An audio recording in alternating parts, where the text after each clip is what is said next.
नमस्कार मित्रांनो, आज आमच्या गावात म्हणजेच साळ्यात टांगे व बैलगाडा शर्यतीचे नियोजन आखले होते.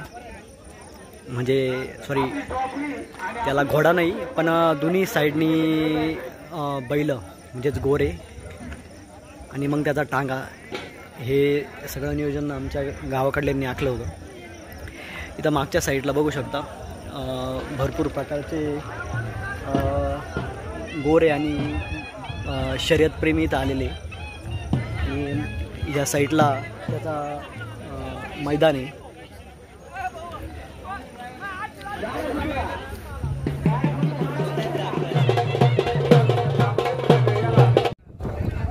अतिशय उत्कृष्ट पद्धतीने गावकऱ्यांनी हे नियोजन आखलं होतं. बॅक साईडला बघू शकताय हे सगळे पंच बसलेले इथं. इथूनच सगळा कोणती गाडी लावायची, कोणती गाडी सोडायची वगैरे हे सगळं इथूनच ठरवलं जातं. गाडी जिंकल्यानंतर पहिल्यांदा ती इथे येते, या साईडला येते. त्यांचं डिसिजन झाल्यानंतर त्यांना त्यांचे जे काही बक्षीस रक्कम आहे ती दिली जाते.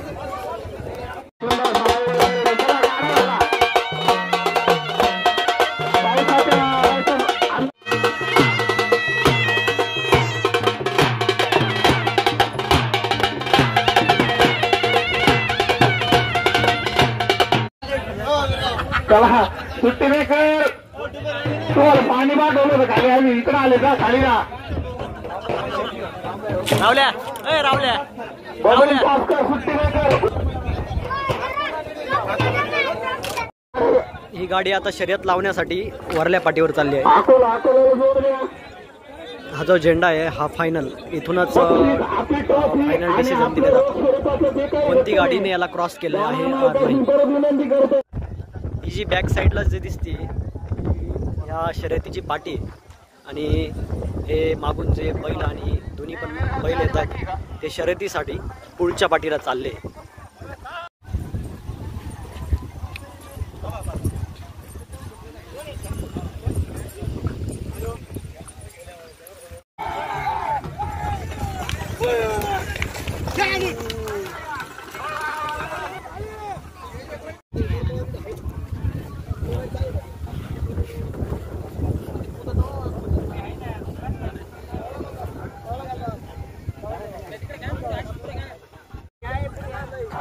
शर्यतीच्या वेळेसच फुल पावसाचे वातावरण झाले आहे तिथं. तरी पण बैलगाडा प्रेमी का तुम्ही बघू शकता ते गाडी सोडण्यासाठी आणि पाठी जिंकण्यासाठी सावधच. गाडी सोडण्याच्या आधी पूर्ण तयारी केली जाते. म्हणजे त्यांना मोरखी येसन वगैरे व्यवस्थित आहे का नाही, त्यांचे चरट वगैरे प्रॉपर जोडले जातात.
गाडी सोडण्याच्या आधीच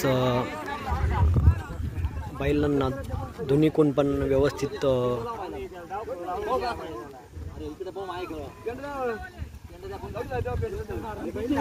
बांधले जाते.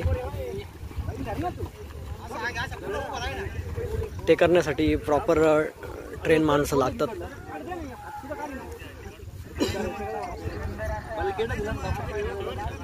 आणि त्याला जो चालवणारा माणूस पण एकदम प्रॉपर लागतो.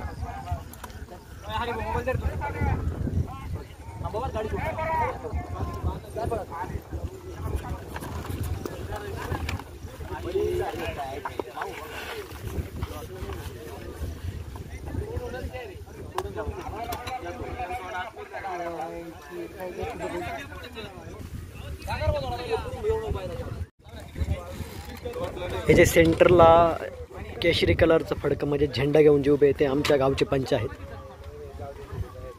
ते गाडीला पाठीवर सोडतात.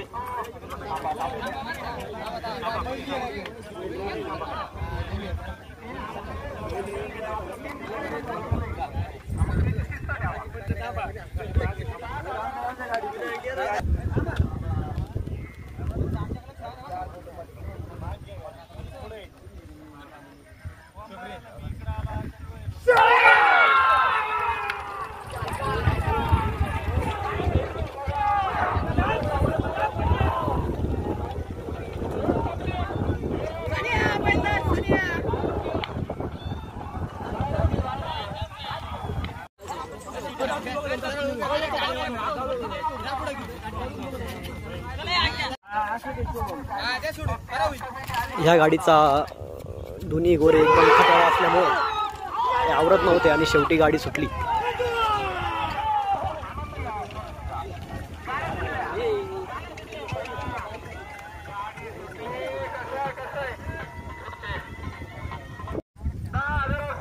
खरं तर आपली परंपरा जपण्याकरता म्हणजे जे काही पहिल्यापासून चालत आलेल्या ज्या गोष्टी त्या भविष्यातही चालू ठेवणं गरजेचं आहे. त्याच्यासाठी असल्या ज्या बैलगाडा शर्यत असू, टांगे असू, हे सगळं जतन ठेवण्याची गरज आहे, जेणेकरून पुढच्या पिढीला हे माहीत असणं गरजेचं आहे का बा आपल्या आधीच्या पिढीने काय काय केलेलं आहे. आणि मुळातच ह्या गोष्टींसाठी माणसाला नाद पाहिजे राहतो. म्हणजे हे गोष्टी कुणीही करणं शक्य नाही. त्याच्यासाठी नाद लागतो, रिस्क घेण्याची पात्रता लागते. म्हणजे भरपूर लोकांना विजा होतात, कोणाचे पाय मोडतात, हात मोडतात, पण तरी पण त्याच इंटरेस्टने ते परत तिथं खेळण्यासाठी परत येत राहतात. हो, हे भेटले बैलगाडा प्रेमी कुठले काकडीचे खूप लांबून शर्यत बघण्यासाठी आले. त्यांना म्हणजे खरं तर नाद लागतो या गोष्टींना, त्यांना पण नाद आहे. किती तुम्ही आणलेले बैल आणलेले किती गोरे, दोन्ही गोरे घोडा पण आहे का?